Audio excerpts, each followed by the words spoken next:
Ya baik. Udah mulai wis tek record. Sok mulai. Di Langsung ya. ya. Anggota. Belum ada tulisan record. Udah di aku tek record lewat laptop. Tapi di Zoom nggak ada kok. Ora apa-apa iki anak ya tek foto ya.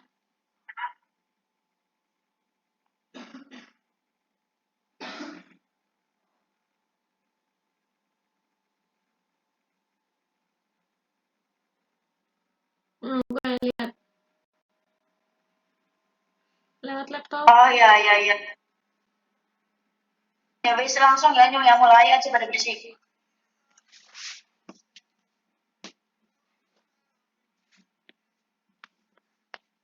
Baik. Assalamualaikum warahmatullahi wabarakatuh. Waalaikumsalam warahmatullahi wabarakatuh. Waalaikumsalam warahmatullahi wabarakatuh. Kami dari kelompok 6. Sorry. Ulangi. Engkau ya dipotong bisa, Bok? Iya. Makalanya sih dia. Makalanya di ini bisa apa? Lihat.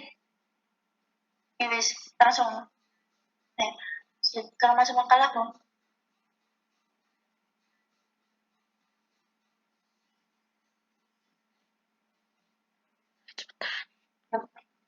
Assalamualaikum warahmatullahi wabarakatuh. Waalaikumsalam warahmatullahi wabarakatuh. Waalaikumsalam warahmatullahi wabarakatuh.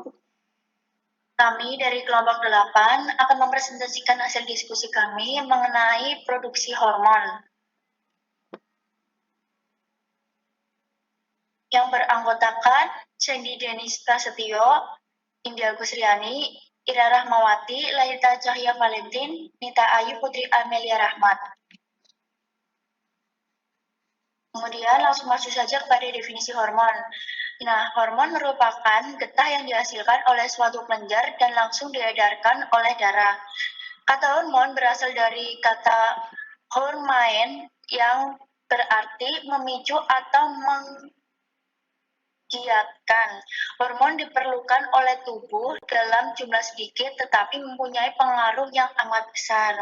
Hormon juga memiliki fungsi yang sangat penting, yaitu untuk mengatur kadar air atau homeostatis, berfungsi untuk memicu pertumbuhan, reproduksi, metabolisme, dan tingkah laku. Lanjut, hormon juga mempunyai ciri-ciri sebagai berikut. Yang pertama, diproduksi dan disekresikan ke dalam darah kelenjar endokrin dalam jumlah sangat kecil. Kemudian yang kedua, diangkut oleh darah menuju ke sel atau jaringan target. Yang ketiga, mengadakan interaksi dengan reseptor khusus yang terdapat dalam sel target. Dan yang keempat, mempunyai pengaruh mengaktifkan enzim khusus. Yang kelima, mempunyai pengaruh tidak hanya terhadap satu sel target, tetapi dapat juga mempengaruhi beberapa sel target yang berlainan.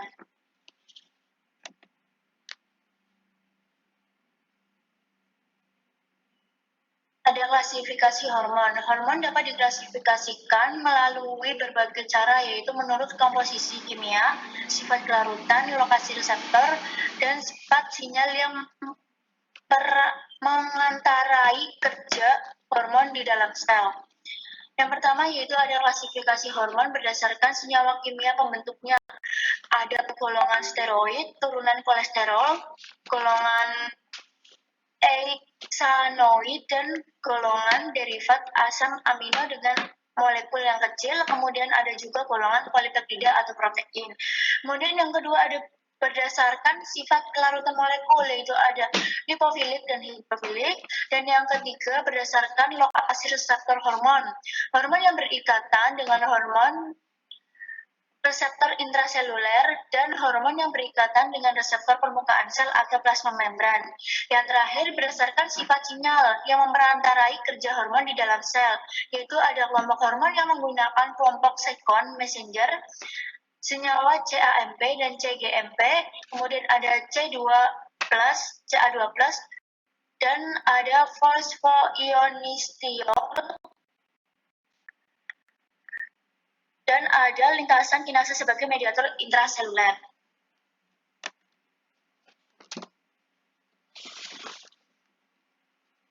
Kemudian masuk kepada beberapa jenis hormon.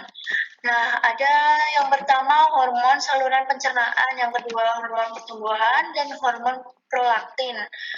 Hormon saluran pencernaan contohnya adalah gastrin, sekretin, kolestokinin, dan pankreasimin. Yang kedua, hormon pertumbuhan. Hormon pertumbuhan merupakan polipeptida dengan berat molekul 22.000 atau sekitar 10% dari berat kelenjar hipofisis kering. Fungsi hormon pertumbuhan jelas untuk pertumbuhan. Definisi hormon ini pada anak-anak menyebabkan kekardilan, sedangkan kelebihan hormon ini menyebabkan gigantisme pada anak atau akromegali pada orang dewasa. Sedangkan untuk prolaktin pada manusia, satu-satunya berfungsi prolaktin yang jelas adalah untuk masa laktasi. Prolaktin mempengaruhi fungsi kelenjar susu dalam mempersiapkan, memulai, dan mempertahankan laktasi.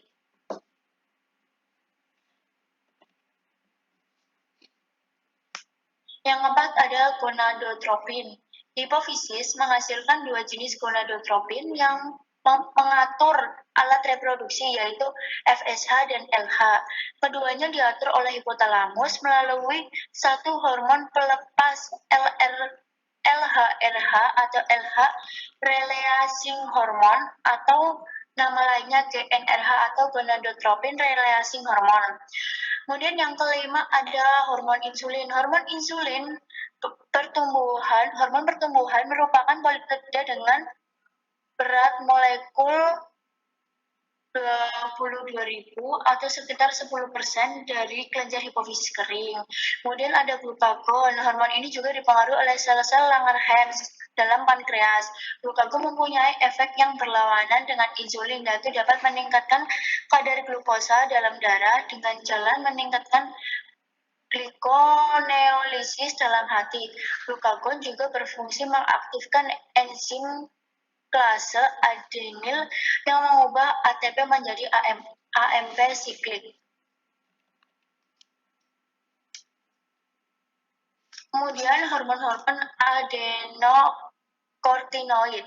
Hormon-hormon ini diproduksi pada kelenjar adrenal binatang yang telah diambil. Kelenjar adrenal hanya dapat bertahan hidup 1-2 minggu, dan hal ini disebabkan oleh tidak adanya jaringan adrenokortikal. Pada binatang yang tidak memiliki kelenjar adrenal terdapat gejala sebagai berikut, yaitu gangguan keseimbangan dan elektrolit. Yang kedua, kadar urea dalam darah naik disebabkan antara lain yaitu fungsi ginjal menurun, kelemahan pada otot yang merupakan akibat gangguan metabolisme karbohidrat, serta keseimbangan dan air dan elektrolit. Kemudian ada penurunan jumlah glikogen dalam hati, lalu kemampuan mengatasi pengaruh luar berkurang, dan ada hambatan pertumbuhan tubuh.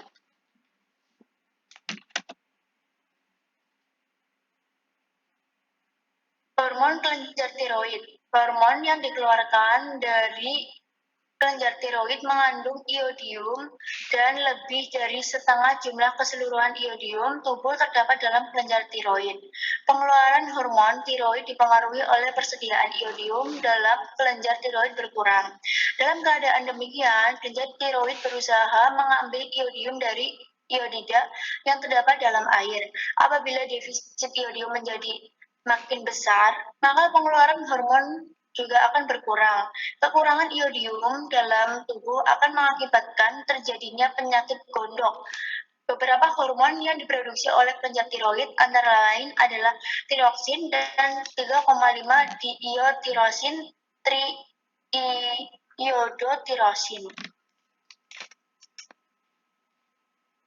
Kemudian ada juga mekanisme kerja. Mekanisme kerja dari fosfodiesterase yaitu dengan meningkatkan konsentrasi CAMP yang diakhiri dengan sejumlah cara termasuk hidrolisis CAMP oleh fosfor diesterase. Kemudian mekanisme kerja dari hormon protein, yaitu reseptor hormon protein bersifat spesifik dan terdapat pada membran plasma sel target. Interaksi hormon dengan reseptornya mengakibatkan perangsangan atau penghambatan enzim adenyl siklase yang terikat pada reseptor tersebut. Interaksi hormon reseptor ini mengubah kecepatan sintesis siklik AMP dan ATP. Selanjutnya, siklik AMP berfungsi sebagai mediator intraseluler untuk hormon tersebut dan seluruh sistem ini berfungsi sebagai suatu mekanisme spesifik sehingga efek spesifik suatu hormon dapat terjadi. Kemudian ada juga hormon steroid. Hormon steroid melewati membran masuk ke dalam sitoplasma setiap sel, baik target hormon steroid maupun sel lainnya. Tetapi reseptor hormon steroid hanya terdapat di dalam sel target, yaitu dalam sitoplasmanya. Bila hormon steroid berikatan dengan reseptor sitoplasma, maka kompleks hormon reseptor tersebut dengan atau tanpa modifikasi akan ditransportasi ke tempat kerjanya, sites of action, di dalam inti sel yang yaitu pada kromatin. Kemudian ada hormon insulin. Mekanisme kerjanya yaitu membantu mengontrol kadar gula darah atau glukosa dalam tubuh. Caranya dengan memberi sinyal pada sel lemak, otot, dan hati untuk mengambil glukosa dalam darah dan mengubahnya menjadi glikogen atau gula otot di dalam sel otot, trigliserida di dalam sel lemak, dan keduanya di sel hati.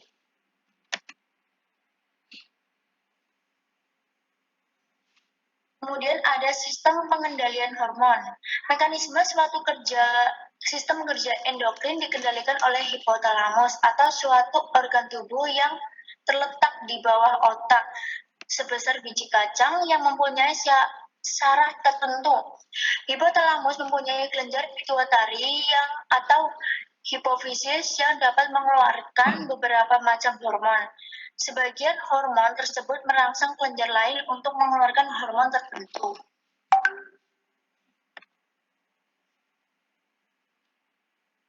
Contoh sistem pengendalian hormon, yaitu ada dua. Yang pertama pada metabolisme karbohidrat, yang kedua adalah pengendalian keseimbangan air. Pada metabolisme karbohidrat, bila seorang makan, maka glukosa yang terjadi akan diserap oleh darah melalui dinding usus. Dengan demikian, glukosa dalam darah akan meningkat. Agar glukosa dalam darah konstan, maka pankreas juga akan mengeluarkan hormon insulin. Hormon ini menyebabkan pengurangan glikogen menjadi glukosa diperlambat. Kemudian ada pengendalian keseimbangan air.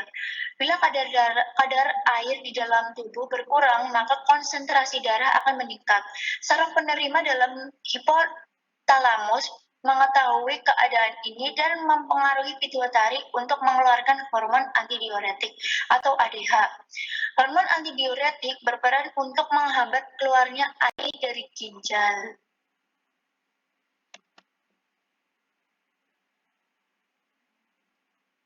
Ya, terima kasih. Sekian dari kami. Wabillahi taufiq wal hidayah. Wassalamualaikum warahmatullahi wabarakatuh. Waalaikumsalam warahmatullahi wabarakatuh. Assalamualaikum warahmatullahi wabarakatuh.